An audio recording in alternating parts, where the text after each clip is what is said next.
이 새벽에 하나님 주시는 말씀은 잠언 9장 13절로 18절까지의 말씀입니다. 미련한 여인이 떠들며 어리석어서 아무것도 알지 못하고 자기 집 문 앞에 앉으며 성읍 높은 곳에 있는 자리에 앉아서 자기 길을 바로 가는 행인들을 불러 이르되 어리석은 자는 이리로 돌이키라. 또 지혜 없는 자에게 이르기를 도둑질한 물이 달고 몰래 먹는 떡이 맛이 있다 하는도다. 오직 그 어리석은 자는 죽은 자들이 거기 있는 것과 그 객들이 수올 깊은 곳에 있는 것을 알지 못하느니라. 아멘. 이는 살아계신 우리 하나님의 말씀입니다. 이 시간 체계적인 유혹이라는 제목으로 말씀을 나누겠습니다. 우리는 하루에도 수많은 얘기들을 듣습니다.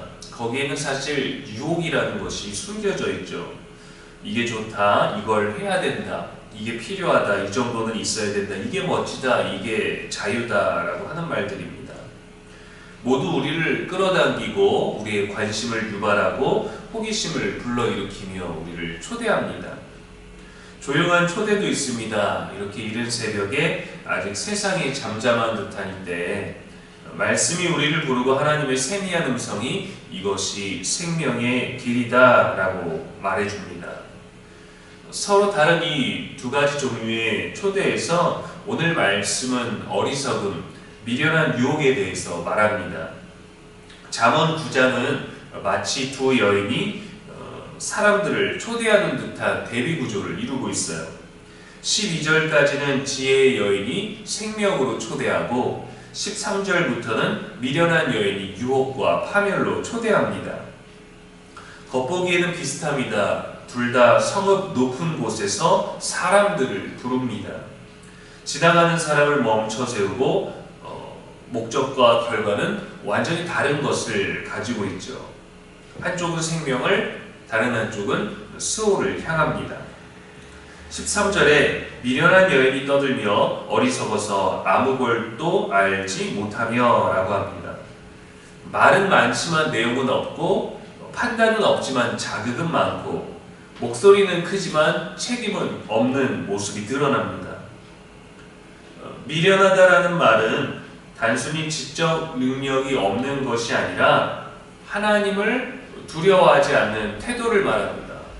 그러니까 사람에 대한 존중, 존경이 아니라 그 사람을 통하여서 얻게 되는 그런 이득, 또 그러한 것을 참여하게 함으로 말미암아 자기의 합리화, 정당화하는 악한 태도들이죠. 이들이 계획 없이, 준비 없이 유혹하는 것이 아닙니다. 그저 충동적으로 무질서 속에서 이루어지는 유혹이 아닙니다. 오히려 체계적이고 전략적이고 바른 길을 가는 사람들까지 끌어당깁니다.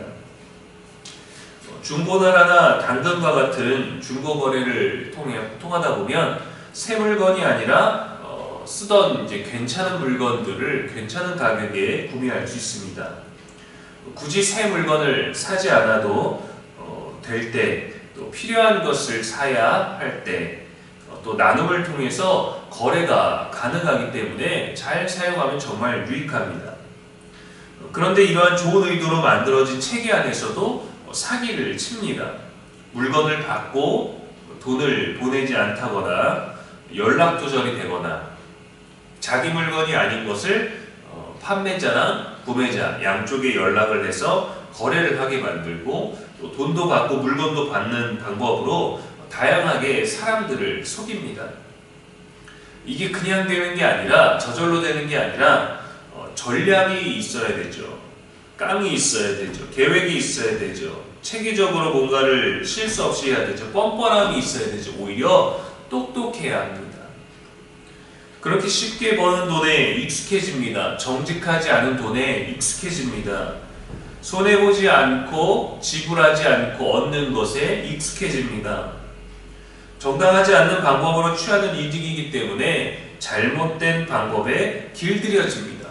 그렇게 죄와 거짓과 속임에 친밀해지죠.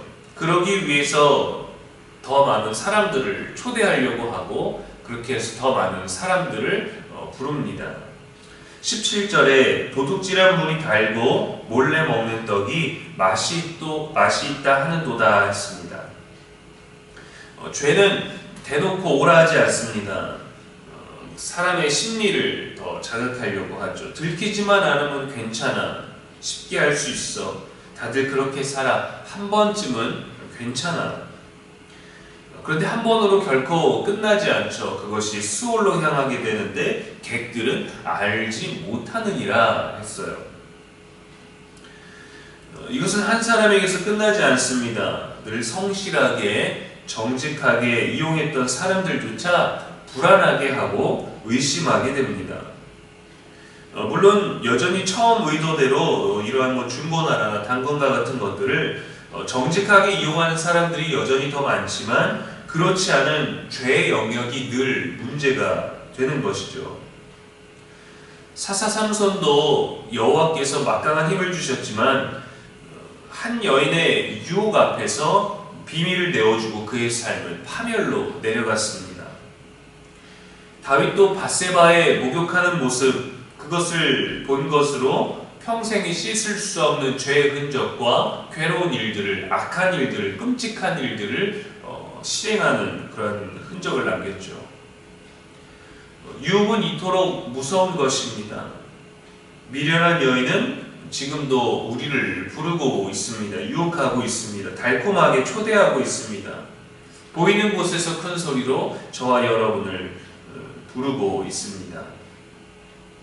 달콤한 말로, 자극적인 유혹으로, 들키지 않는 죄로 우리의 삶을 수월로 가게 합니다.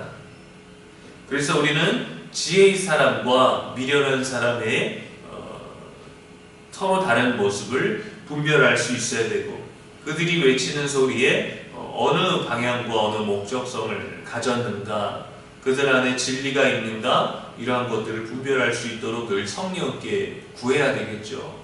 우리가 하는 것이 무조건 옳다라고 자만해서는 안 됩니다. 우리도 언제든지 선줄로 생각하지 말고 넘어질 수 있다라는 생각으로 늘 지혜 안에서 분별하고 구해야 되겠죠. 지혜의 소리에 더 예민하고 분명하게 응답할 수 있는 저와 여러분의 오늘 되기를 주님의 이름으로 축원합니다. 기도하겠습니다. 하나님 아버지, 오늘도 우리를 부르시는 지혜의 소리를 들을 수 있도록 우리의 귀를 열어 주옵소서. 요란한 유혹의 소리에 흔들리지 않게 하시고 달콤한 죄의 유혹을 분별할 수 있는 지혜를 허락해 주옵소서. 오늘도 우리의 영원한 지혜와 소망이 되신 예수님의 이름으로 기도합니다. 아멘.